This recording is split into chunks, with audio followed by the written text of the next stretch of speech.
เดือนกุมภาพันธ์2530เลยนะตั้งใจฟังกัน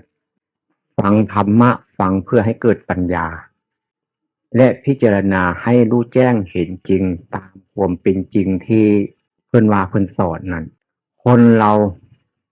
วันนี้ต้องพูดเรื่องความกลัว เพราะพวกเรามาเป็นคนมักกลัวไม่ว่าแต่คนนั้นคนนี้หลวงพ่อเองก็เป็นคนมักกลัวแต่ก่อนต้องหาเรียนมนต์เรียนคาถาขังให้ศักดิ์สิทธิ์เข้าใจอย่างนั้นแสดงว่าเรายังไม่รู้ของจริง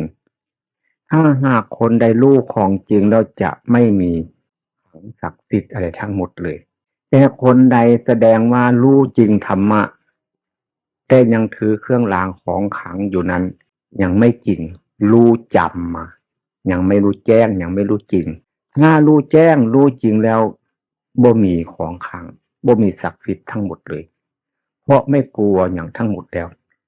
คำว่าไม่กลัวอย่างนี้ก็เข้าใจว่าไม่กลัวอะไรทั้งหมดว่าอย่างนี้บอกให้หลวงพ่อรู้จักถ้าหากว่าบ่เข้าใจก็ต้องบอกว่าบ่เข้าใจถ้าเข้าใจก็ต้องบอกว่าเข้าใจเพราะว่าหลวงพ่อเป็นคนเมืองเลยถ้าพูดธรรมะจริงๆแล้วหลวงพ่อต้องพูดภาษาบ้านหลวงพ่อถ้าพูดเป็นภาษากลางดัดเสียงดัดนิสัยนั้นมันหลงหรือบางทีก็คิดบ่ออกบนจีเว้าเลยดังนั้นคนถ้ารู้จริงไม่ต้องกลัวเกิดมาแล้วต้องตายทุกคนตายบ่มียกเว้นผู้หญิงเกิดมาผู้หนึ่งก็ตายผู้หนึ่งเกิดมา2 คนก็ตาย2 คนบ่เฉพาะแต่คนไทยนะคนอินเดียก็ตายเป็นบนพระพุทธเจ้าเกิดตรัสรู้แม้ที่สุดพระพุทธเจ้านั้นก็ตายเป็นคือกันจึงว่าบ่ต้องกลัวสิ่งนั้นแล้วถ้าหากคนฟังแล้วก็ต้องพิจารณาเอาไปใส่ตามที่เพิ่นว่านั้นมาไม่มีอันใดที่จะศักดิ์สิทธิ์ขลังได้บ่มีเพิ่นว่าอย่างนั้นพระพุทธเจ้าว่าดังนั้นจึงว่าพวกเขามาเจริญวิปัสสนาต้องเจริญให้เกิดปัญญาบ่ต้องกลัวคนนี่อย่างพ่อเคยเห็นกลัวตายแต่ไม่กลัวเกิดเห็นกระดูกคนตายก็กลัวกระดูกผีเขาจะเอิ้นกระดูกผีบาดลูกงัวลูกควายลูกปลาบ่กลัวนี่เป็นจังซั่นและบัดนี้คันถ้าตายก็อาลัยอาวรณ์คิดถึงถ้าหากเป็นพ่อเป็นแม่แม่นลูกแม่นหลานหรือแม่นลูกแม่นผัวแม่นสามีภรรยาก็ได้นะว่าจังซี่ก็ได้ตายแล้วคิดถึงกันแล้วมันเข้าใจผิดนะมันเป็นธรรมดาแล้วพ่อเขาก็ตายคือกันพ่อคนอื่นน่ะก็ตายแม่คนอื่นก็ตายลูกคนอื่นก็ตายแม้สามีภรรยาคนอื่นก็ตายแล้วก็คิดถึงเราบัดนี้พ่อเราก็ตายเป็นแม่เราก็ตายเป็นลูกเราก็ตายเป็นผัวเราก็ตายเป็นแม้ที่สุดตัวเองก็ต้องตายเป็นเมื่อคิดอย่างนี้ก็เลิกความกลัวลดเนี่ยพอเข้าใจจังซี่เนี่ยพอจะบ่กลัวผีบ่กลัวเทวดาบ่กลัวหยังแม้กระดูกคนตายเนี่ยพอก็บ่กลัวบัดลูกงัวลูกควายบัดเนี่ยลูกหมูลูกไก่เนี่ยเฮามาเฮ็ดต้มแล้วก็กินบัดลูกคนเห็นแล้วก็กลัวโลดบัดเดียวนี่มันเข้าใจจังซั่นมันก็เป็นลูกคือกันทุกลูกทีเดียวลูกงัวลูกควายลูกคนลูกปลาลูกหยังก็เป็นลูกหมดให้คือว่ามันเป็นแข็งหรือมันลูกเฮาเนี่ยถ้าบ่มีกระดูกก็บ่มีส่วนแข็งสัตว์ทุกประเภทมีลูกเท่านั้นที่ว่าบ่กลัวหยังพอแล้วคนส่วนมากกลัวอันนั้นถ้าหากความกลัวโยงท่านก็ถือว่ายังบ่รู้ของจริงเพราะรู้จำมาซื่อๆอันรู้จำนั้นเพิ่นว่ามันจำมาจากตำรับตำราเพิ่นหยังว่าอย่าเชื่อถือถึงโดยเขาพูดตามกันมาเพิ่นว่าอย่าเชื่อถือโดยเขาเล่าลือกันมาอย่าเชื่อถือเห็นว่ามันมีอยู่ในตำราอย่าเชื่อถือที่ครูบาอาจารย์ว่าหลายข้อนะ10 ข้อหนังสือกลามสูตรเพิ่นบอกไว้ดังนั้นพวกเรามาเจริญวิปัสสนาก็ตามมาเจริญสติก็ตามมาทำความรู้สึกตัวก็ตามมันเป็นคำพูดฟังแล้วต้องใส่สติใส่ปัญญาพิจารณาให้เห็นแจ้งรู้จริงตามความเป็นจริงนั้นเขาก็เลิกละได้สิ่งเหล่านั้นเพราะว่าการกลัวนั่นน่ะมันทำให้เราทุกข์ความทุกข์เกิดขึ้นเพราะเรากลัวหลายอย่างนะกลัวทุกข์กลัวไปตกนรกกลัวไปอย่างนั้นแล้วเราบ่เคยเห็นจากเทื่อแล้วทุกคน เกิดมาต้องเป็นอย่างนั้นตัวหลวงพ่อเองอันนี้ว่านี่หลวงพ่อเคยกลัวอย่างนั้นแต่คนอื่นนั้นคิดว่าคงจะคือกันจึงว่าธรรมะแท้คือสิ่งเดียวกันคือกันเมื่อเป็นอย่างนั้นทุกศาสตร์ทุกภาษาทุกเพศทุกวัยเนี่ยพอเห็นมาแล้วเรื่องหมู่นี้ดังนั้นการศึกษาหลักพระพุทธศาสนานั้นสอนให้รู้จริงให้เห็นแจ้งรู้จริงตามความเป็นจริงมันเป็นจริงสั่นจึงบ่ควรกลัววันนี้คนกลัวทุกข์เบิ่นเนี่ยก็ต้องไปเข้าโรงเรียน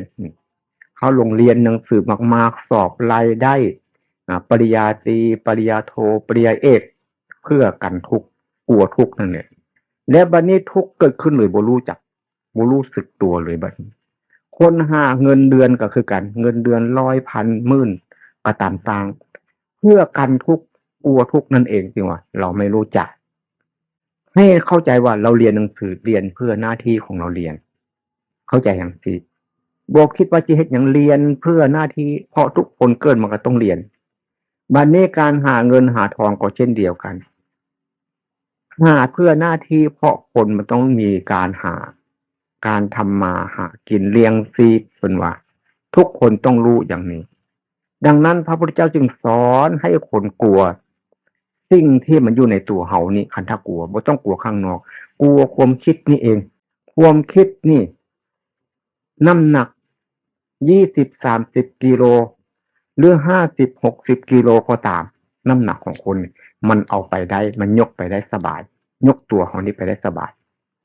ผู้ใดหากบ่เห็นความคิดตัวเองความคิดตัวเองก็หลอกเฮาให้กลัว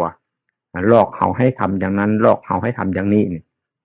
มันหลอกเฮาชื่อว่าถ้ากลัวต้องกลัวภายในเฮานี่โลดเอาชนะภายในเฮานี้เมื่อเฮาเอาชนะความคิดที่มันปรุงแต่งภายในนี้แล้วความกลัวก็หมดความสงสัยลังเลใจกังวลก็หมดและความเศร้าหมอง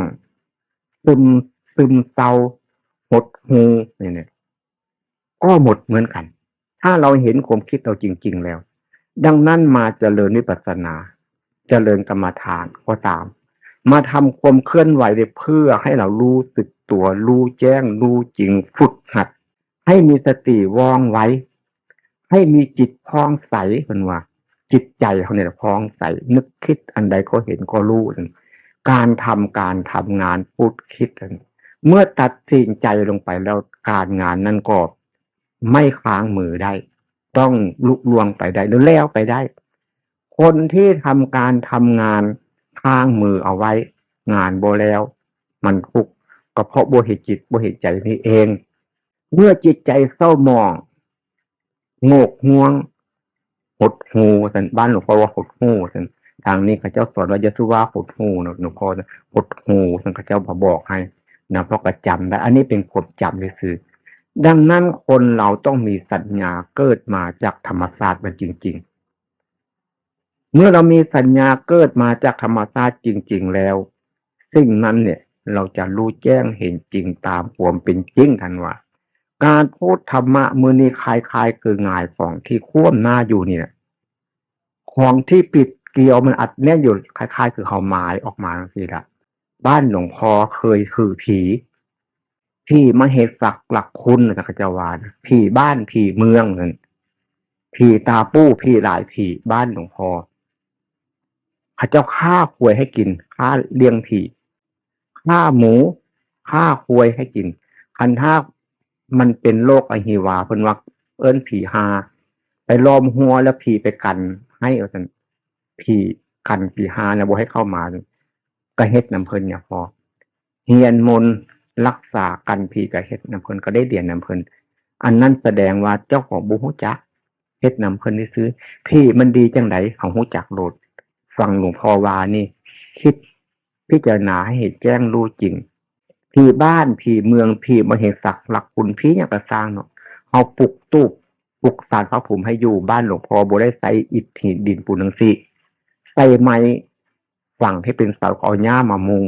แล้วเอาไม้ไปแอมพวกขึ้นไปกัดไปกินมันก็บ่ไล่ได้ทีหญ้าก็กัดเมิดฝนตกก็หัวก็บ่หยดบ่ยามีหยัง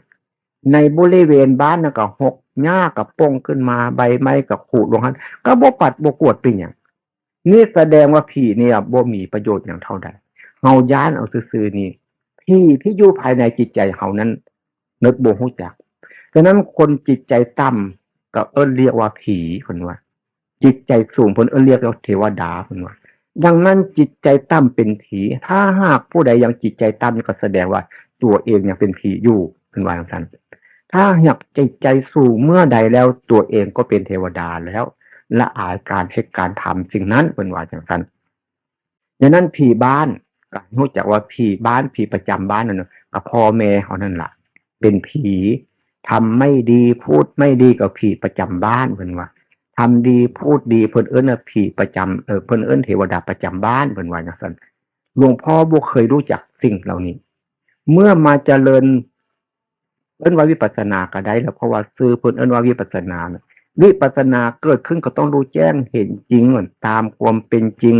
รู้แล้วต่างเก่าล่วงภาวะเดิมเพิ่นว่าหลวงพ่อก็เลยรู้จังซั่นก็เลยต่างแท้ๆเลิกละได้แท้ๆหลวงพ่อสิ่งเหล่านั้น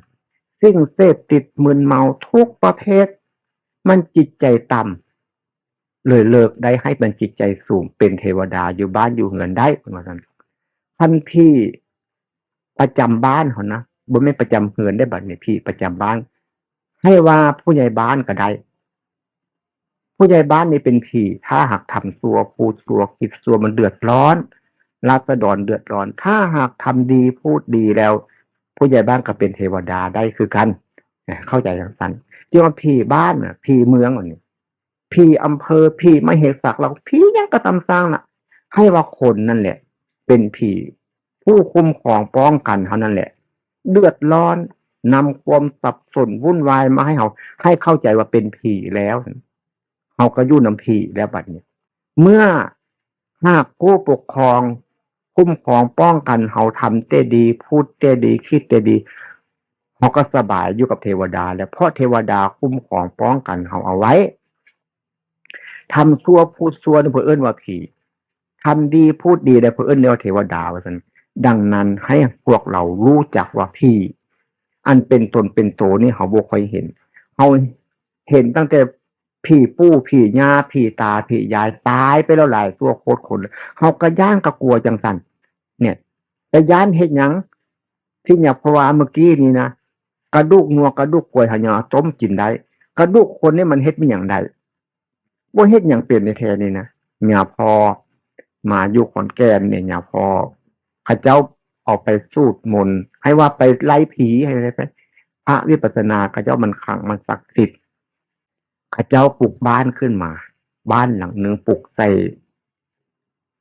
มันเป็นจุมโพนบนหันมันเป็นโพนแดงแล้วก็บนหันมันเป็นตู้ผีเขาเจ้าว่าเขาเจ้าเฮ็ดตู้ผีไปไว้หันแล้วผู้หันก็บ่มีเงินซื้อบนอื่นก็จะมีเงินซื้อเฉพาะตู้ผีนั่นแหละก็เลยพังตู้ผีนั้นออกไปก็เลยปลูกบ้านใส่ปลูกบ้านใส่แล้วเกิดบ่มีความอยู่ดีจากเทื่อได้3 ปี4 ปีแล้วเกิดไข้หนาวอยู่ซั่นน่ะเขาเจ้าไปซื้อเอาตะกรุดมาจาก101ซื้ออันนึง450 บาทไปซื้อเอาพระพุทธรูปน้อยๆนี่แหละมาจากอำเภอหนองเรือองค์นึง80 บาทนะซื้อตะกรุดก็ซื้อ2 อันสองตะกรุดให้ไว้เด้อไปซื้อผ้าไปก็ซื้อ2 องค์ไปไว้ไปรักษาคุ้มครองป้องกันอันนั้นบัดนี้ก็เลยหลายอาจารย์เนี่ยไปสูดทอดสูดถอนให้มันเลิกมันละมันบดเสาก็เลยมาหาเนี่ยพอก็ไปวัดเนี่ยพอไปอยู่ทับอิฐนั้นมี2เนี่ยพ่อนำกันเนี่ยพ่อนั่นก็อยากไปเนี่ยพ่อก็บอกว่าคันไป2 คนมันบ่ขังไปผู้เดียวมันยังขังมันศักดิ์สิทธิ์คันท่านหลวงพ่อไปแล้วผมก็บ่ไปแล้วเพราะว่าเพิ่นเป็นสมภารเป็นเจ้าวัดเท่านั้นได้หลวงพ่อไปเป็นลูกน้องเป็นลูกวัดเพิ่นได้ข้าเจ้ามีความศรัทธาเนี่ยพอเพราะเนี่ยพ่อเป็นพระวิปัสสนาไปใหม่ๆข้าเจ้าก็เลยรับเอาหลวงพ่อไปหลวงพ่อนั่นก็เลยบ่ได้ไปได้เนี่ยพ่อก็เลยบอกว่าเอาน้ำใส่กะละมังมาข้าเจ้าเอาน้ำใส่กะละมังมาอันนึงใหญ่แล้วมาวางไว้ต่อหน้าเนี่ยพ่อก็เลยถามข้าเจ้าบ้านเฮานี่เอาหยังรักษาข้าเจ้าเอิ้นพระธรรมอยู่ไส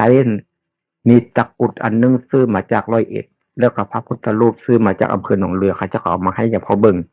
เนี่ยพ่อก็มาเบิ่งแล้วก็ ถามข้าเจ้าเอาส่งน้ำได้บ่ถามข้าเจ้าว่าเอาส่งได้ว่าข้าเจ้าบอกกันพอดีถามข้าเจ้าได้เรียบร้อยแล้วเนี่ยพอก็เลยเอาพระลงส่งน้ำเอาจมไว้ให้น้ำประมาณจากชั่วโมงหนึ่งเนี่ยพอให้ว่าลมกันบ้านอย่างพอเรียกว่าลมกันทางนี้อาจจะว่าคุยกันได้คือว่าอย่างไรว่าคุยกันตีว่าอย่างไรคุยกันตีว่าคุยกันทางบ้านอย่างพอเรียกว่าลมกันคุยกันประมาณจากชั่วโมงนี่แหละอย่างพ่อก็บอกโอ้ยพระตายแล้วว่ะเขาจะกระตกใจเลยเดียวที่หน้าข้าเจ้ากระโบคือที่บอกกันอย่างพ่ออย่างพ่อกับปรับผมเข้าใจข้าเจ้าสมมุติว่าโยมมุดน้ำอยู่จากชั่วโมงแล้วบ่หายใจเป็นยังไงตายครับอันพระนี่ก็คือการนักกับตะกุดนี่ก็ได้เอาไว้เนี่ยจากชั่วโมงแล้วเนี่ยได้แล้วชั่วโมงหนึ่งว่าตายแล้วบ่หายใจแล้วหาจะไปว่าศักดิ์สิทธิ์ขังไม่ยังเฮาเองเป็นคนขังเป็นคนศักดิ์สิทธิ์เฮาเองรักษาพระพุทธรูปรักษาตะกุดอันนี้ว่ะแล้วเจ้าของเอาไปใส่ก็ต้องเอาติดตัวเป็นนะเพราะย่ามันเสียย่ามันหายก็บอกข้าเจ้าหลายอย่างแล้วก็เลยทำน้ำมนต์ให้ข้าเจ้าเอากระมังมา4 ใบเพราะ4 คนเนี่ยกระมังใหญ่มาเนี่ยพ่อกระจมน้ำโมตัสสะนี่แหละอิติปิโสนี่นะให้แล้วก็เฮ็ดปากหนึ่งมานอมมาแนมแล้วก็อาจจะบ่ได้ยินเสียงเนาะเป่าใส่ขุถังพันแล้วก็เอาน้ำลดข้าเจ้าทั้ง4กระมังนะกระมังตรงหน้าปุระก็หดปุหันให้มันเปียกมดทั้งเสื้อทั้งผ้านั่นแหละเปียกแล้วก็ต้องผัดคันท่ารดน้ำมนต์น้อยๆเนี่ยมันแสบแต่พอบอกกันมันแสบมันอยู่ยากคันถ้าเปียกหมดเด้อครับมันจะสบายใจแต่พอบอกกันคันไปให้พระรดน้ำมนต์ก็เอาใบไม้ใบหญ้าขาวฟิตออกไปพ่นออกไปมันเปียกบัดนี้เนี่ยพอทำน้ำมนต์ให้เนี่ยมันดีว่ะรดใส่หัวพุ่นลงมาเนี่ยพอเปียกมดเปียกเฉพาะบนท่านอยู่พอได้เปียกหมดเหือนนั่นแหละขอน้ำ4 กระมังนะเปียกหมดเหือนบัดนี้เนี่ยพอก็เลยว่าถ่ายเสื้อถ่ายผ้าไปแล้วถูบ้านเหือนมูนี่ว่ะให้มันสะอาดว่ะใยแมงมุมแมงมีอยู่ในบ้านน้ำเหือนเนี่ยทำออกให้มันมดอาจจะก็เฮ็ดคืออย่างพอวานั่นนะเฮ็ดกับทำนี่อันเดียวกันมั้งนะทำเฮ็ดอย่างพอวานะทำอย่างพอวาเขาจะก็เซ็ตกระถูล่างหมดแล้วก็เขาเจ้าอย่างเอาอย่างพ่อไปเบิ่งบอลกระดูกคนกระดูกมีอย่างหูไตทุนพระเจ้าหันพาไปสูตรหลายเทื่อแล้วสูตรทอดเอากระดูกนั้นออกมันบ่ออกคันคนบ่เอาหนีเนี่ยออกโยมมันบ่ออกดอกว่าคันถ้าคนบ่เอาหนีว่าคันคนเอาหนีแล้วออกโลดว่าจะไปย้านมาให้ยังวะเนี่ยพอว่าพุดออกมาเนี่ยพอก็เอาขี้หินใส่เอาทรายใส่เพราะเขาจะอยากให้เฮ็ดสูตรยัดนั่นก็บ่มีเรื่องอย่างยัดโน้นยัดนางไปเนาะเรื่องพระปฏิโมกข์กันนั้นเนี่ยพอก็ว่าให้ฟังแล้วก็แล้วไปแล้วก็ปัดในบริเวณบ้านหมู่นี่คือยังบ้านเขาเจ้ามันต้นไม้มันใกล้ๆเพราะเขาเจ้าบ่ได้เฮ็ดงานอื่นๆไปเพราะว่าหัวติดบ้านมันหกมันหยังทำความสะอาดหมู่นี่ว่ะให้อากาศมันดีว่ะเจ้าก็ทำเฮ็ดอย่างพอวานะเลยหายทุกวันนี้อย่างพ่อไปขอนแก่นเขาเจ้ามาส่งปิ่นโตให้อันนี้แหละทำให้จิตใจเข้มแข็งถ้าหากจิตใจเข้มแข็งเราผีกายานเทวดากายานอย่าพอจึงบ่กลัวผีบ่กลัวเทวดาตั้งแต่มื้อนั้นมาอย่าพอฮู้มาแล้วอย่าพอบ่กลัวเรื่องเครื่องรางของขลังปลุกเสกได้ก็หลวงพ่อบ่กลัวอย่างทั้งหมดเลยเพราะว่าหลวงพ่อรู้จริงของจริงมันเป็นอย่างนั้นเพราะพระพุทธเจ้าเองก็สอนจังซั่นข้าเจ้าบอกว่าเครื่องขังศักดิ์สิทธิ์อันใดเพิ่นหักสร้างเว้าปืนยิงบ่ออกมีดผ้าฟันบ่เข้าเนี่ยข้าเจ้าว่าคันถ้าเฮียนของขังแล้วอันนั้นมันเข้าใจผิดเขาฟังมาผิดคนฟังมาผิดมาปฏิบัติก็ผิดคนฟังมาผิดมาสอนผู้อื่นผู้ฟังนั้นฟังผิดไปปฏิบัติก็ผิดเมื่อผิดแล้วก็ได้รับทุกข์ทันทีคนฟังมาถูกต้องปฏิบัติถูกต้องคนก็ได้รับความสุขบัดนี้เฮาเว้าความถูกต้องคนที่ฟังก็ฟังถูกต้องนำไปปฏิบัติผลออกมาก็บ่ถูกเพิ่นว่าเขาผิดเขาเที่ยงกันเขาฆ่าเขาตีกันอยากเข้าไปเพิ่นว่าอย่างนั้นมีพาฟันกันอยู่หั่นเขาฟันกันที่เข้าไปเฮ็ดหยังเพิ่นเอิ้นอันธพาลน่ะบัดนี้คนเดี๋ยวนี้สอนกันมีพระน้อยๆแขนคอแล้วเข้าไปโลดพระกูขังกูศักดิ์สิทธิ์ไป ให้พระอย่างนั้นพระอย่างซีพระรุ่นนั้นพระลุงนี้อาจารย์ดังๆเข้าไปได้เนี่ยพอบ่เห็นเหลือจักคนมีแต่ตายกันรอบเดียวเป็นอย่างนั้นเขาปืนยิงกันอยู่หั่นน่ะอย่าออกไปทางพุ้นมันจะถึกลูกปืนเขาเจ้าเพิ่นว่าอย่างนั้นพระพุทธเจ้า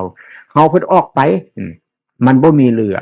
ดังนั้นเฮาจิเฮ็ดจิทำจิพูดจิคิดอันใดก็ตามสร้างน่ะต้องใช้สติปัญญาให้มันรู้แจ้งเห็นจริงตามความเป็นจริงอย่างที่พระพุทธเจ้าว่านั้นเขาปืนยิงกันแล้วเป็นเหตุแล้วทางพุ้นน่ะอย่าออกไปทางพุ้นบ่เดียวคนมาซุ่มมาซ่อนอยู่หั่นลัดยิงเขาอีกตื้มทีนึงก็ได้เพิ่นว่าอย่างนั้นบัดนี้เขาฆ่าเขาตีกันเขาเลี้ยนเบี้ยเลี้ยนไพ่กันกินเหล้าเมาสุรากันอย่าเข้าไปวงการอันนั้นน่ะมันจะมีเรื่องแล้วเพิ่นว่าอย่างนั้นเขาบ่เชื่อจิว่าบ่เชื่อก็บ่แม่นเพราะเฮาบ่ฮู้จักเพราะครูบาอาจารย์เพิ่นก็บ่ว่าจังซี่เพิ่นว่าปลุกหรือว่าคนเพิ่นว่าแสดงฮู้หยังพ่อก็บ่ฮู้จักเรื่องเพณีอ่ะหยังพ่อเคยได้เฮ็ดนำเพิ่นแม้ตลอดบวชเข้ามาแล้วเป็นเจ้าหูหนุ่มหยังพ่อเอาของผ้าสังวิทาปุกะญะปะปะปะมัจจุปะที่มาสังอังคุเนี่ยหนาวกะนบอย่างนั้นน่ะผ้าบ่ต้องปิดหนาวก็สั้นอยู่อันนั้นก็แสดงว่าฟังมาผิดครูบาอาจารย์สอนมาผิดลูกศิษย์ก็ต้องทำตามผิดอีกตึมแล้วเนี่ยเพิ่นว่าเอาของผ้าหมายถึงเอามานุ่งมาห่มตัวเองถ้าไปปลุกผ้าบ่เนี่ยจมสุดแล้วก็ต้องตบปุก3เทื่อปลุกผ้ามาจิตื่นบ่ปลุกคนนี่นะมันยังจิตื่นได้อย่างที่อย่าพอว่าเนี่ยปลุกจิตปลุกใจอย่าไปให้จังสันนอนหลับทับสิทธิ์มันบ่แม่นฟังให้มันเป็นให้เข้าใจอันปลุกกระตุดบนยันมาบ่ตื่นเนาะปลุกรอดปลุกเนี่ยบ่ตื่นคันปลุกคนเนี่ยตื่นเลยบ่โอ้กูนี่เคยไหว้ผีแม้จิตใจกูต่ำขนาดนี้เนาะเขาก็เลิกได้โอ้เขากินเหล้าเล่นการพนันมาเขาทำการที่บ่ดีนะเพิ่นบอกว่าบ่เข้าไปก็บ่เข้าไปมันก็บ่มีพิษบ่มีภัยมีหยังเขาเอาปืนยิงกันอยู่ทางพุ่นนะเพิ่นบอกว่าอย่าออกไปเด้เพิ่นก็ยังว่าซั่นแล้วก็บ่ถึกลูกปืนเพิ่นว่าอะเสวนาจะพาลานังเพิ่นว่าบัณฑิตานันจะเฉวนาปูสาจะปูสานิญาณังเอตัมมังคลมุตตมังเพิ่นว่าจังซั่นอันบาลีมันนะอาเสวนาจะพาลานังในเพิ่นว่าดูนำคนผานพบคนผานมันต้องเป็นผานเพิ่นว่าซั่นแต่คนผานในที่นี้เนี่ยพอบ่ได้ว่าคนผานภายนอกเนี่ยพอว่าคนผานภายในอันคนผานภายนอกกินเหล้าเล่นการพนันนะเขาบ่ไปนำพระเจ้าหลักแล้วอันคนผานภายในนี่ติมันสำคัญโตจิตใจมันนึกมันคิดนี่ติมันอยากไปนี่ติโตมันอยากไปนั่นแหละเพิ่นคนผานก้อนที่มันอยากไปแล้วมันเป็นอย่างไรมันเป็นกิเลสมันอยากไปอวดออกหน้าออกตาเพิ่นคนผานเพิ่นว่าอเสวนาจะพาลานังอยู่กับคนผานอันนั้นคนผานคือโทสะโมหะโลภะเนี่ยคนผานภายในอย่าเข้าไปใกล้มันเอาออกจากมันให้มันได้เพิ่นว่าจังซั่นบัดนี้อยู่กับบัณฑิตบัดเนี่ยบัณฑิตานันจะเสวนาปูชาจะแบบควรเคารพนับถือผู้เป็นบัณฑิตผู้เป็นนักปราชญ์เฮาไปอยู่นำเพิ่นได้บ่การงานมันมีการทำมาหากินอาชีพเลี้ยงชีวิตแต่ละคนละคนอย่างดีกับประสบเพิ่นเนี่ยเป็นว่าจังซั่นเห็นน้อยๆเพิ่นเว้าให้ฟังแล้วก็จดจำเอามาไว้อันบัณฑิตอยู่ในโตเนี่ยบ่อยากเว้าจักเทื่ออันโตสติโตปัญญาโตสมาธิโตเห็นแจ้งรู้จริงนี่บ่ว่าจักเทื่อคันว่าบัณฑิตก็จะไปว่าผู้ศึกษาเล่าเรียนพระไตรปิฎกหรือบวชเขิงๆพูดเพิ่นบัณฑิตจังซั่นแต่ญาพอว่าเนี่ยเอาบัณฑิตในตัวเองในตัวเองเนี่ยรู้จักมันนึกมันคิดเพิ่นว่าบัณฑิตก็เป็นนักปราชญ์แล้วนักปราชญ์ก็เป็นผู้ฉลาดแล้วคนบ่ฉลาดจะเห็นบ่จิตใจตัวนึกตัวคิดจ้ะมันก็ต้องเป็นคนฉลาดจึงจะรู้จึงจะเห็นดังนั้นมาเจริญวิปัสสนาเนี่ยเจริญเพื่อความฉลาดบ่แม่นเจริญเพื่อความโง่เพิ่นว่าให้ฟังแล้วอกความจริงมันเป็นอย่างนั้นเราก็ต้องเข้าใจทันทีดังนั้นความตายนี่จึงบ่ยกเว้นพ่อผู้อื่นก็ตายพ่อเราก็ต้องตายคือกันแม่ผู้อื่นตายแม่เราก็ต้องตายคือกันเมียผู้อื่นก็ตายเมียเราก็ต้องตายคือกันผัวผู้อื่นก็ตายผัวเราก็ต้องตายคือกันลูกผู้อื่นก็ตายลูกเราก็ต้องตายคือกันแม้ที่สุดตัวเองก็ยังตายอยู่แล้วที่ไปคิดกลัวมันอย่างของอย่างสั้นเมื่อรู้จักของจริงแล้วก็รู้จักอย่างสั้น อันนี้คนมันบ่เป็นอย่างจิตใจมันต่ำเพราะบ่มีคนว่าอย่างให้เขาฟังจึงว่าการปลุกพระได้น้อยก็ตามสร้างปลุกเรียนก็ตามบ่ตื่นดอกบ่ลุกแท้ๆอันปลุกคนนี่ตื่นในแท้อย่างพอว่าเนี่ยผู้ใดมาฟังแล้วเอาไปพิจารณาตื่นโลดลุกโลดบ่เดียวโอ้กูเฮ็ดจังซั่นมันผิดเด้มาดูกงัวดูกควายกูบ่เคยกลัวจักเทื่อดูกเป็ดดูกหมูดูกไก่กูมาต้มกินแม้กระดูกคนเฮ็ดได้มันกลัวกระดูกคนก็คึงกับกระดูกงัวดูกควายดูกหมูดูกเป็ดดูกไก่คือกันมันเป็นกระดูกคือกันเนี่ยสัตว์ทุกประเภทมันเป็นอย่างนั้นเฮาพิจารณาตามความจริงแล้วบ่กลัวหยังพอเลยบ่กลัวกลัวตั้งแต่ว่าคนที่เอาค้อนมาตีย้านนะซั่นที่เจ็บแท้ๆอันนี้นี่แหละเพิ่นว่าเอิ้นบัณฑิตบัณฑิตเพิ่นเอิ้นนักปราชญ์อันบัณฑิตไปเรียนปริญญาตรีปริญญาโทนั่นโอ้อันนั้นบัณฑิตข่มรู้ภายนอกนั่นแล้วเนี่ยพอเห็นบางคนนะบวชมานานๆปลุกพระปลุกเรียนให้ว่าเป็นพวกรุ่มไปพุ่นละไปทางใดก็ได้ครั้งหนึ่งเนี่ยพ่อไปภูโคงเนี่ยไปบ้านหมู่คนอาจารย์เขียนไปอยู่นี่หมู่อาจารย์บุญธรรมหมู่มหาบุตรทองอยู่เนี่ยพอขึ้นไปครั้งแรกที่สุดคนหนึ่งคนเอาไปแกล้งคอหั่นน่ะเขาจะไปสงครามเวียดนามมาชนะมาบัดนี้เขาจะไปฮอดตีนตกขึ้นไปอุจจาระหรือไปอย่างไปอาบน้ำเนี่ยพอเขาไปอาบน้ำเนี่ยต้องไปท่ายเป็นอย่างคนบัดนี้เอาพระไปเอาเครื่องเราไปห้อยงาไม้ไว้เวลาที่ท่ายมันออกเอาออกจากก่อนเครื่องนั้นนะมันจี้บกขังบัดนี้ออกมาแล้วลืมที่บัดนี้ลืมแล้วก็ไปแล้วไปก็เลยมันไกลนี่บ้านเขาเจ้าไกลหลายเนี่ยพ่อไปทีหลังเนี่ยพ่อกับบุ้งหูจักว่าเราไปแล้วเนี่ยพ่อไปนอนบ้านหลังบ้านนี้ตื่นเศร้ามันเนี่ยพ่อกลับมาตื่นเศร้าเนี่ยพ่อพุ่งกลับมาแล่นมาเนี่ยพ่อออกก่อน แล่นมาเนี่ยพ่อกระท่วงไว้พ่อเนี่ยพ่อกลับมาผู้เดียวลงมาคุณที่ไปไซว่าที่ไปคุณเอาบ่ต้องวิ่งต้องแล่นไปค่อยๆไปนำกันนี่แหละคุยกันไปมันยังบ่เมื่อยแต่ผมฟ้าวไปยังมันผมลืมของไว้คุณลืมของมันก็อยู่หันแหละถ้ามันยังก็ยังอยู่หันถ้ามันบ่ยังคนเอาไปแล้วคุณว่า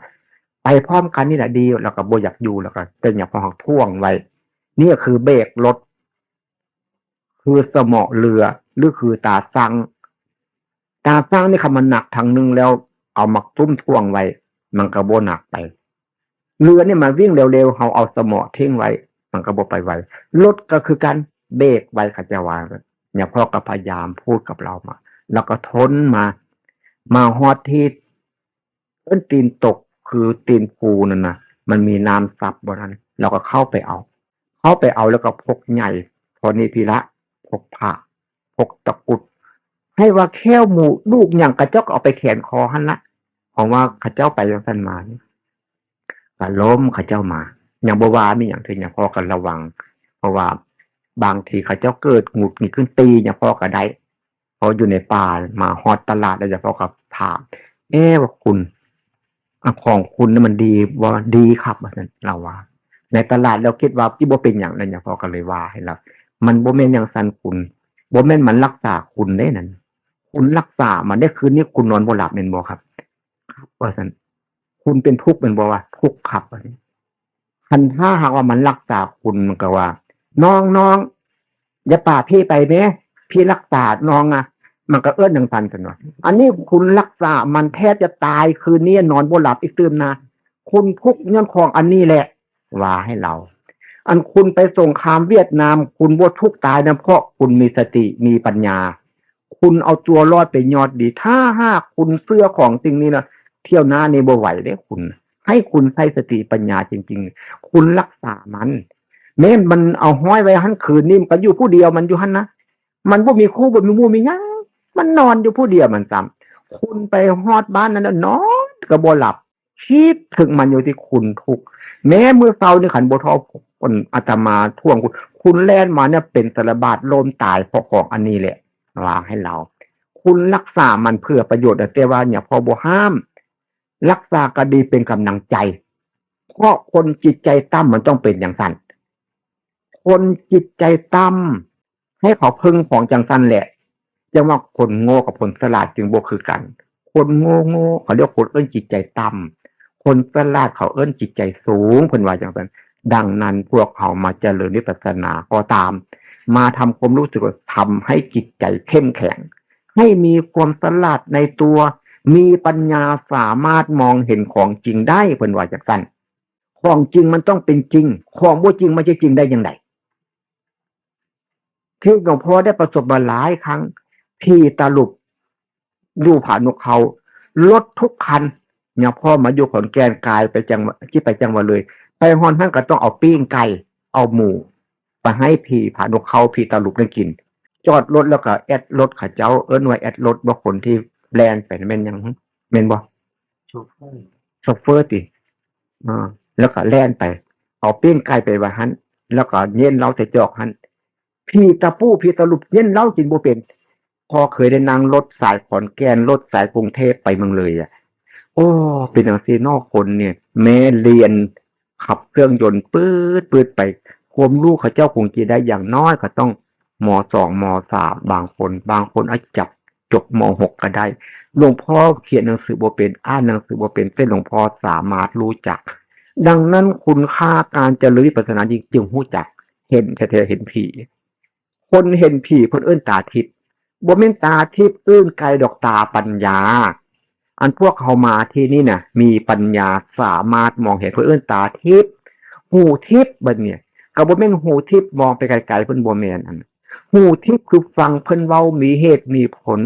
เอาไปพิจารณาเบิ่งรู้แจ้งเห็นจริงตามความเป็นจริงเพิ่นเอิ้นหูทิพย์หูข้างเดียวฟังบ่ถนัดต้องมี2ข้างตาเดียวก็คือกันเบื้องเดียวกับบ่ถนัดคันว่าบ่ถนัดนี่ก็เป็นบ่คักบ้านเนี่ยพอเบิ่งบ่คักว่าซั่นเอิ้นว่าบ่ถนัดว่าซั่นบ้านเนี่ยพอหูเดียวกับฟังบ่ถนัดคนจึงมีหูมีตาดอกไม้เอามาบูชาพระพุทธรูปนี่ทูปเอามาจุดบูชาพระพุทธรูปนี่เทียนมือสวยกับไต้เนี่ยพอเคยเห็นแล้วคนไปเอาบุญไต้เทียนมือสวยไต้เพื่อหยังบ่ฮู้จักอันนั้นแสดงไว้เฮ็ดตามเขามาซื้อเจ้าของบ่ได้ใช้สติปัญญาเพราะปัญญาของวิปัสสนาบ่เกิดเทียน2เล่มจุดลงไปหมายถึงตา2ตานี้มองให้เห็นบ่จุดก็ได้เทียนน่ะมือสวยจังซี่มันแจ้งนะฮะเข้าใจจังซั่น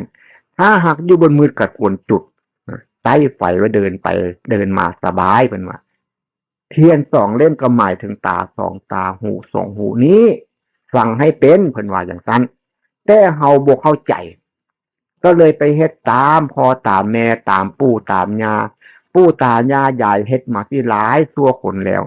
เมื่อใดเฮาสิมาปลดเปลื้องเมื่อใดเฮาจะสิมาง่ายของที่ควมนี้ขึ้นมาเมื่อใดเฮาสิมาหมายเกี่ยวนี่ออกจากแหวนอันนี้น็อตอันนี้ขันแน่นเขาทุกมือปิดหน้าไว้ทุกมือบ่มีผู้ใดมาเปิดจากเทือของที่ควมหน้าไว้แล้วเฮาสิเฮ็ดจังไดอยู่พอปานนี้ดังนั้นการถือพุทธศาสนานี่ต้องพิจารณาอย่าไปเชื่อความที่คนที่บ่มีเหตุมีผลว่าแม้จะยกพระไตรปิฎกมาก็ตามสร้างเนี่ยพอบัดนี้แต่ก่อนอย่าพอเชื่อพระพุทธเจ้าสอนแต่เรื่องให้เฮามีปัญญาแก้ทุกข์เท่านั้นเองให้เฮามีปัญญาแก้ทุกข์ได้จริงๆถ้าหากเฮาบูชาดอกไม้รับศีลอยู่ทุกเช้าทุกเย็นก็ตามสร้างไหว้พระทุกเช้าทุกเย็นอยู่ก็ตามถ้าหากเฮายังโง่อยู่ยังทุกข์อยู่บ่แม่นเด้อันนั้นบ่แม่นแท้ๆพระพุทธเจ้าตรัสกับพระวักกลิกแล้วแน่ผู้ใดเห็นธรรมผู้นั้นเห็นเราผู้ใดไม่เห็นธรรมผู้นั้นไม่เห็นเราจะจับสายจีวรอยู่ก็ไม่เห็นเราเลยเพราะไม่เห็นธรรมว่าแต่เพิ่นว่ายังห่างไกลจากคำสอนของพระพุทธเจ้ามากที่สุดเด้ถ้าหากเฮายังแก้ทุกข์นี่บ่ได้บ่มีปัญญารู้ถ้าหากเฮาบ่เข้าวัดก็ตามสร้างบ่รับศีลก็ตามแต่เฮารู้จักแก้ปัญหาตัวเองได้เพิ่นว่าเข้าใกล้พระพุทธศาสนาได้เพิ่นว่าเข้าใกล้พระพุทธเจ้าได้ดังนั้นเพิ่นจึงมีไว้กฎหมายก็มีไว้วินัยก็มีไว้กันคนบ่มีธรรมะกันคนโง่ๆเท่านั้นเองเทียน2เล่มหมายถึงตา2ตาเทียน2เล่มหมายถึงหู2หูนี่ฟังให้เป็นธูป3ดอกหมายถึงกายวาจาและใจนี้หน้ากายทำบ่ดีคำปากนี่พูดบ่ดีใจคิดบ่ดีมันเหม็นเพิ่นว่าจังซั่นถ้ากายได้ทำดีบัดนี้คำปากคำเว้าเนี่ยพูดดีๆใจคิดแต่ดีๆมันหอมเพิ่นว่าเอาธูปมาจุด3เล่มเนี่ยให้เฮาพิจารณาหาของจริง ถ้าหากเขาบ่พิจารณาหาของจริงแล้วก็ที่ทำผิดไว้ให้ลูกทำผิดไว้ให้หลานเป็นโรคเลือดหลังยนซี่แหละเพิ่นว่าทำดีไว้ให้ลูกทำทุกข์ไว้ให้หลานลูกหลานเขาจี้เห็นจี้รู้จี้เอาไปปฏิบัติแล้วเขาเจ้าก็จี้เข้าใจรู้พ่อแม่ปู่ย่าตาทวดว่าจังซี่แต่บ่ซื้อว่าให้เลิกได้อันนั้นก็ได้เฮ็ดไปหั่นล่ะเฮ็ดเพื่อคนบ่ฮู้จักลองเบิ่งแม่อย่างญาติโยมมามื้อนี้กันน่ะลูกหลานมาแล้วก็พาเขาจุดเทียนหมายถึงตาสองตาเด้อลูกหลานหมายถึงหูสองหูเด้อเทียนสองเล่มบอกเขาจังซี่แล้วเขาฮู้จักโลดพูดทูบ3 ดอกนี่จุดลงไปแล้วหมายถึงทำดีพูดดีคิดดีบอกเขาจังซี่เขาฮู้จักเขาจำได้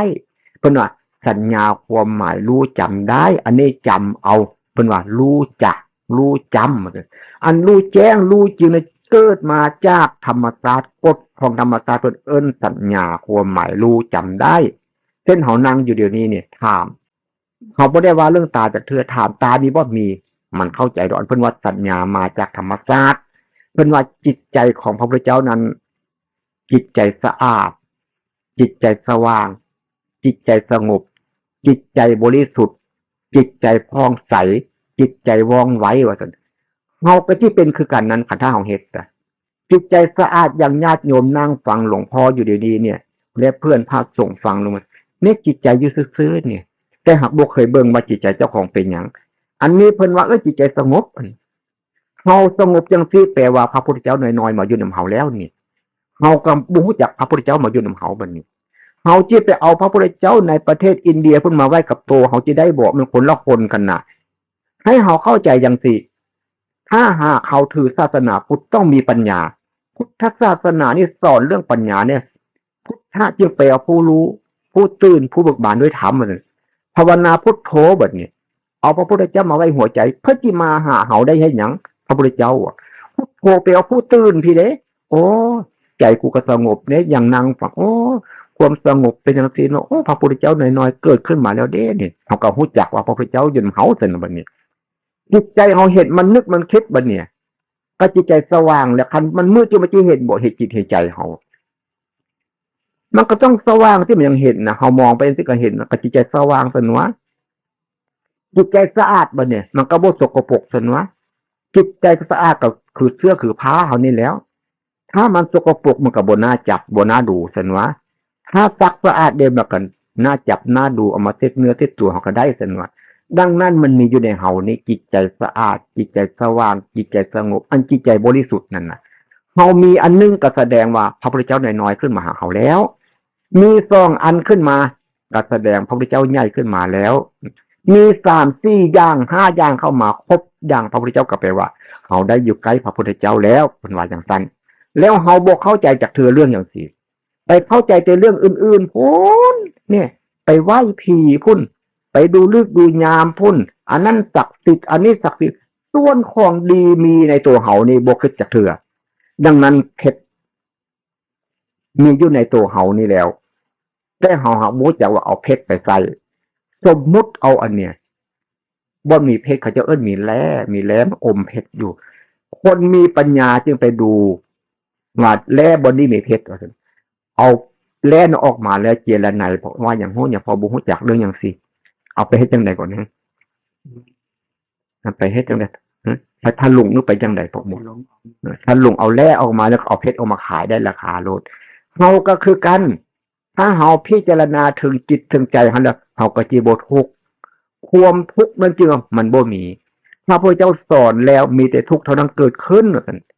มีที่ทุกข์เท่านั้นตั้งอยู่ซั่นมีแต่ทุกข์เท่านั้นดับไปเพิ่นว่า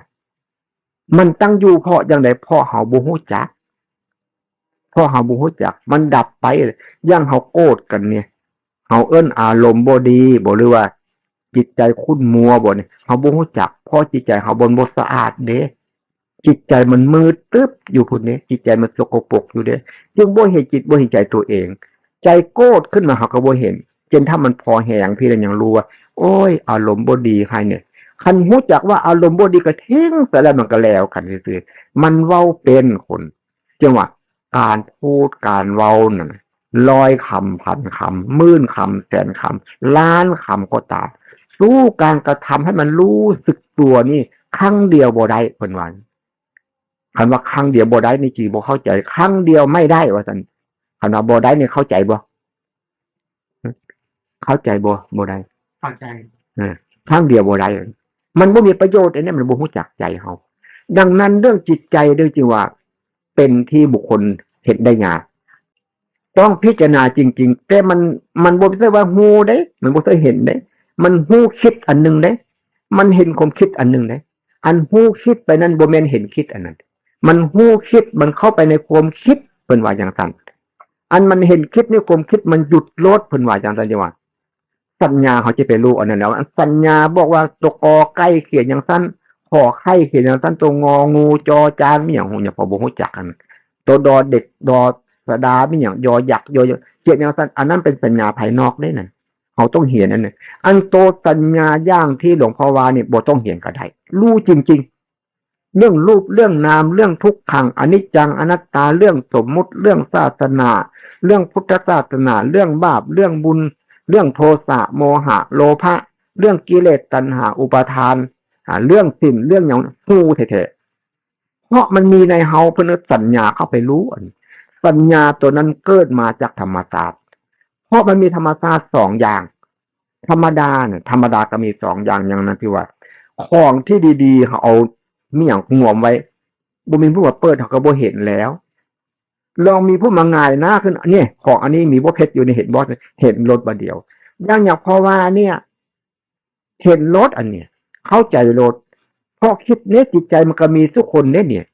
ดังนั้นคนธรรมดานี่แหละมันเป็นพระพุทธเจ้านะอย่าสู้เข้าใจลึกเกินไปแต่ก็บ่ห้ามดอกให้คิดไปมากๆก็ดีคือกันพระพุทธเจ้าจึงเป็นคนธรรมดานี่เองจึงบ่มีวิตกกังวลกับไผนี่ก็กับไผว่าซั่นมั้งบ้านเนี่ยพอเดียวบ่มีวิตกกังวลกับไผว่าซั่นไผสิเฮ็ดนั่นก็เรื่องของเขาเจ้าบ่เป็นเรื่องของเขาว่าให้ฟังแล้วก็แล้วกันละสิเอาก็เอาบ่เอาก็แล้วไปละว่าซั่นว่าพ่อแม่อย่าพอว่าจังซั่นแต่บ่ฮู้จักความจริงแล้วนะอันความโกรธบ่ได้มีอยู่ในเฮานี่เด้ความโลภความหลงบ่ได้มีอยู่ในเฮานี่เด้อันมีแท้ๆล่ะจิตใจสะอาดจิตใจสว่างจิตใจสงบจิตใจบริสุทธิ์จิตใจว่องไวคล่องแคล่วมีอยู่ทุกขณะทุกเวลาทีเดียวแต่ว่าอันโมหะนี่มาคุมไว้ว่าจังซั่นก็ได้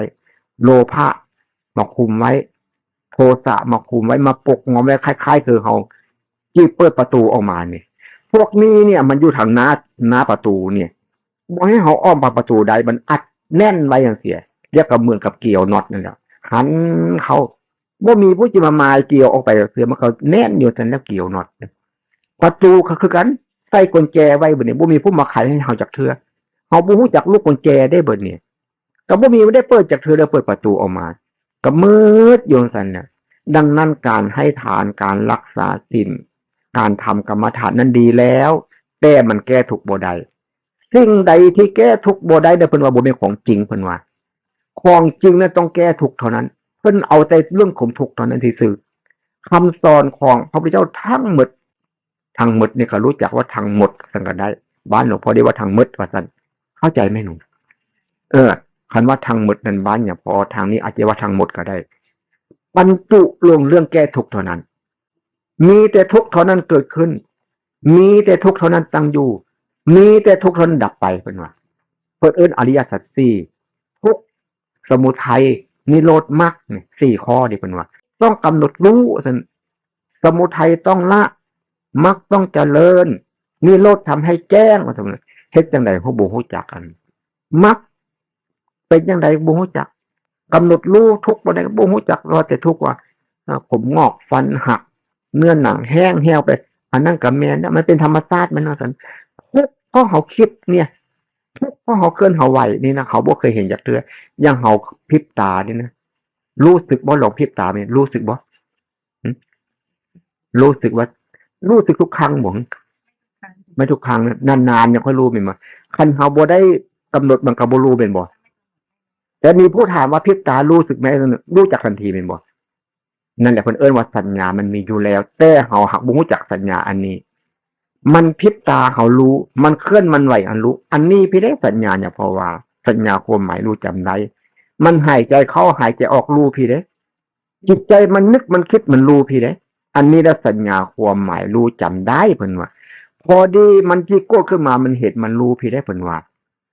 พอดีมันจีฮักจีฟังมันเห็นมันรู้พี่ได้เพราะสัญญาความหมายรู้จำได้บ่แม่นสัญญาอยู่ภายนอกเลยแต่มันก็เป็นภายนอกคือกันเพราะคนมาว่าอยู่แต่เปลือกนอกพี่บ่ได้ว่าถึงจิตใจยากเถื่อดังนั้นวันนี้พวกเขามาอบรมกรรมฐานวิปัสสนาที่วัดสนามในนี่อย่าพอพูดเป็นภาษาเมืองเลยเพราะพูดเป็นภาษากลางอย่าพอพูดบ่เป็นถ้าที่พูดธรรมะอย่างซี่แล้วต้องอย่าพอพูดภาษาบ้านหลวงพ่อถ้าพูดภาษากลางนี่อย่าพอคิดบ่ออกบางคำนะดังนั้นอันพระพุทธเจ้านั้นถึงที่สุดแล้วญาณย่อมมีเนี่ยถึงบ่อนใดเอาฮู้จักบ่ก็ถึงตัวความคิดเท่านี้แล้วมันขาดช่วงออกจากกันแท้ๆนี่นะบทเฉพาะที่ผมคิดเล่นทุกประเภทมันขาดออกจากกันแท้ๆพระพุทธเจ้าเพิ่นสอนจังซั่นถึงที่สุดแล้วญาณย่อมมีว่าซั่นเพิ่นว่าจังซั่นเด้พระพุทธเจ้าว่าเนี่ยพ่อยังว่าอุปมาให้ฟังเอาเสือกไนลอนผูกใส่ต้นนี้เสาเนี่ยต้นหนึ่งผูกใส่ต้นนั้นเสาหนึ่งตัดตรงกลางได้มันดึงบ่ถึงกันความมันขาดออกจากกันนี่แหละเพิ่นว่ามันเห็นแจ้งมันรู้จริง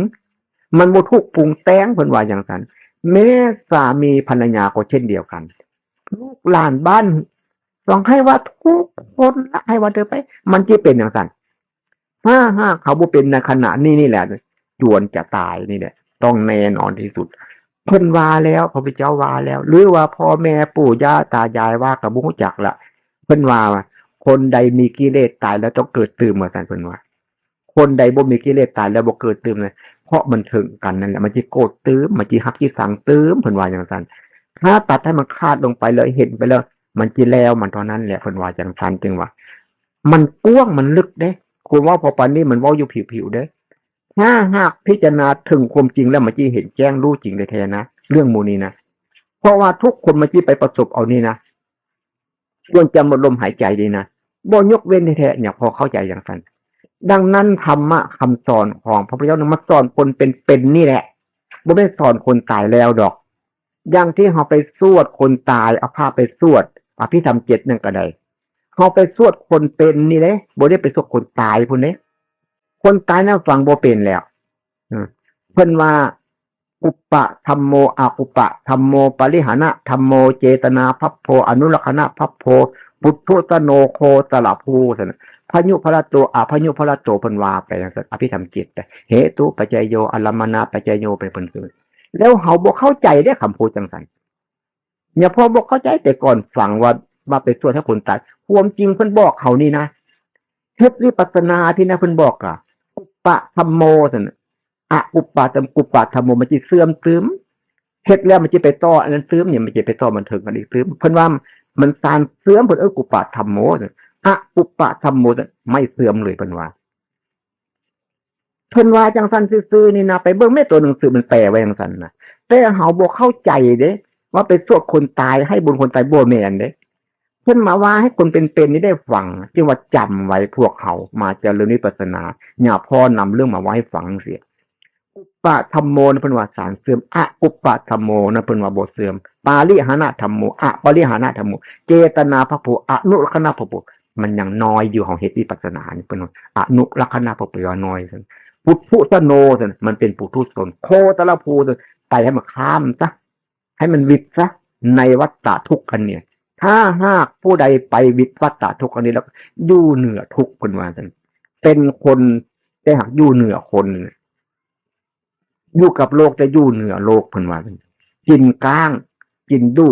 บ่ขาคอเพิ่นว่าจังซั่นก็เลยบ่ย้านบัดน่ะบ่ย้านกระดูกคนบ่ย้านกระดูกผี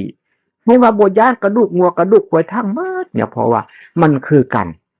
มันเป็นคือกันที่ว่าเฮาบ่ฮู้จักซื่อๆนี่เด้กระจุดมนต์ยันเครื่องรางของขลังปลุกเสกโอ้ยอย่าพอฮู้จักไปอย่างตะจิว่าเห็นแจ้งรู้จริงตามความเป็นจริงที่พระพุทธเจ้าสอนเอาไว้ว่าซั่นเฮามาเจริญวิปัสสนาเนี่ยหลายมือแล้วจักตั้งแต่มื้อใดก่อน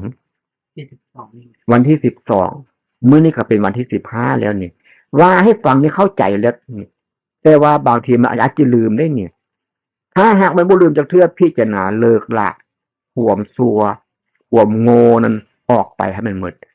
เมื่อความชั่วความโง่นั้นหมดแล้วมีอย่างมันก็บ่มีความชั่วก็บ่มีความโง่แล้วจะเป็นยังก็เป็นธรรมดานี่แหละเนี่ยเป็นว่าอย่างนั้นพระพุทธเจ้าจึงเป็นคนธรรมดาธรรมดานี่เองถ้าผิดจากธรรมดาแล้วไม่ใช่เป็นพระพุทธเจ้าแล้วผิดไปทางใดบ่รู้จักมันจะไปชั่วหรือไปดีบ่รู้จักผีก็อยู่ที่นี่เทวดาก็อยู่ที่นี่ปุถุชนก็อยู่ที่นี่พระอริยบุคคลก็อยู่ที่นี่ให้ว่าอยู่นำเขานี่บ่ที่ว่าคนเพิ่นว่าคนนั้นจะมีความหมายอยู่ลึกเนี่ยพอถามหลายคนเลยคนนี้ผู้ใดใส่ชื่อเสียงเรียงนามให้มานั้นถามบ่รู้จักจักคนสิรู้จักหยังล่ะของเจ้าของบ่รู้จักคนอยู่แล้วคนที่หมายถึงทุกสิ่งทุกอย่างอยู่ในเฮานี่เด้เหมือนดังว่าจังได๋เอาไปใส่ของสกปรกไปใส่อันตะกร้าบ่มีหยังเอาของไปทิ้งใส่หั่นที่เก็บอาหารนะว่าจังได๋ถังขยะนั่นน่ะคล้ายๆคือถังขยะนี่แหละคนนี่เอาของไปเทใส่หั่นเอาขี้เหงื่อไปทิ้งใส่ของดีบางทีแหวนอยู่ในมือเขาจิหลุดตัวหั่นก็มีเด้มันเป็นกาซามันเป็นกาต้ามันเป็นถังขยะคนที่ว่าเขาซอกหาของดีที่ตัวเฮาเมื่อเขาเห็นของดีที่ตัวเขาแล้วยกมือไหว้ตัวเองได้เพิ่นว่าเคารพตัวเองจึงว่าเคารพตัวเองไหว้ตัวเองบูชาตัวเองให้มันได้ถ้าหากเขายังนกมือไหว้ตัวเองบ่ได้เคารพตัวเองบ่ได้ก็ไหว้ตัวเองบ่ได้แล้วก็ไปไหว้แต่ผีพุ่นแหละอยู่เพราะว่าไหว้แต่ผีเนี่ยผีอยู่นำเฮานี่เด้บ่เห็นคนจักเทื่อเนี่ยมันเห็นแต่ผีได้มาเฮ็ดดังนั้นผีจึงอยู่กับผีได้คนกับผีอยู่นำกันบ่ได้เพิ่นว่าคนมันต้องอยู่กับคนว่าซั่นผีมันต้องอยู่กับผีเทวดามันอยู่กับเทวดาซั่นเพิ่นว่ารูปกายนี่มันเป็นโครงอันนึงแต่ว่าเอาเทวดามาไว้รูปกายอันนี้เพิ่นว่าเอาพระอริยบุคคลมาไว้รูปกายอันนี้เพิ่นว่าอย่าเชื่อหลายตำรานะแต่อย่าไปทำลายเพิ่นตำรามีไว้หั่นแหละเนี่ยพอได้พิจารณาหลายอย่างแม้ที่สุดเนี่ยพอวาวให้ฟังนี่ผู้ที่เป็นฆราวาสญาติโยมไปเจริญวิปัสสนานี้รู้แจ้งเห็นจริงตามความเป็นจริงแล้วถ้าบ่บวชเป็นเพศพรหมจรรย์แล้วตายลดบ่เกิน7 วันนะท่านเพิ่นว่านะจำเป็นต้องบวชนะดังนั้นโยมผู้หญิงก็จะบ่อยากให้ผู้ชายไปปฏิบัติธรรมะบ่อยากให้ผัวไปปฏิบัติธรรมะย้านผัวไปบวชเพิ่นว่าจังซั่นบัดนี้โยมผู้ชายก็ย้านบ่อยากให้ผู้หญิงไปปฏิบัติย้านผู้หญิงไปบวชเป็นภิกษุณีอย่าไปเป็นข่าวเข้าใจไปจังซั่นอันนี้อย่าพอเข้าใจจังซั่นคนอื่นสิเข้าใจจังได๋บ่ฮู้จักความจริงแล้วตายภายใน7 วันนี้หมดทิศจันทร์คารพุธพฤหัสศุกร์เสาร์ตายนี้หมดฮู้ธรรมะก็ตายนี้บ่ฮู้ธรรมะก็ตายนี้คนจนก็ตายอยู่ระหว่างนี้คนรวยก็ตายระหว่างนี้เนี่ยเมื่อพิจารณาแล้วโอ้คนมันบ่เข้าใจมันเข้าใจน้อยเกินไปมันบ่เข้าใจให้ลึกซึ้งซาบซึ้งตึงใจจริงๆมันเป็นจังซั่นที่สุดนี้เอาละท้ายที่สุดนี้อาตมาพร้อมด้วยพระสงฆ์และญาติโยมมานั่งฟังธรรมะอยู่ณสถานที่นี้อาตมาขออ้างอิงเอาคุณของพระพุทธเจ้าและพระธรรมคำสั่งสอนขององค์สมเด็จพระสัมมาสัมพุทธเจ้าและคุณของพระอรหันตสาวกพระสัมมาสัมพุทธเจ้ามาเตือนจิตสกิจใจของพวกเราให้พวกเราจงประพฤติปฏิบัติตามให้รู้แจ้งเห็นจริงตามความเป็นจริงอย่างที่พระพุทธเจ้าเพิ่นตรัสเอาไว้ว่าสัตว์ทั้งหลายเราผู้เป็นตถาคตไปถึงแล้วแห่งนั้นแล้วจึงนำมาสอนพวกเธอทั้งหลายให้พวกเธอทั้งหลายจงประพฤติปฏิบัติตามอย่างเราตถาคตนี้ก็จะรู้จะเห็นจะเป็นจะมีอย่างเราตถาคตนี้เพิ่นว่าดังนั้นเขาจงปฏิบัติตามแบบของพระพุทธเจ้านั้นให้เขารู้แจ้งเห็นจริงตามความเป็นจริงที่มีอยู่ในตัวเขานี่ขอให้ทุกคนจงประสบพบเห็นเอาในชีวิตนี้หรือเวลาอันใกล้นี้จงทุกคนเทิน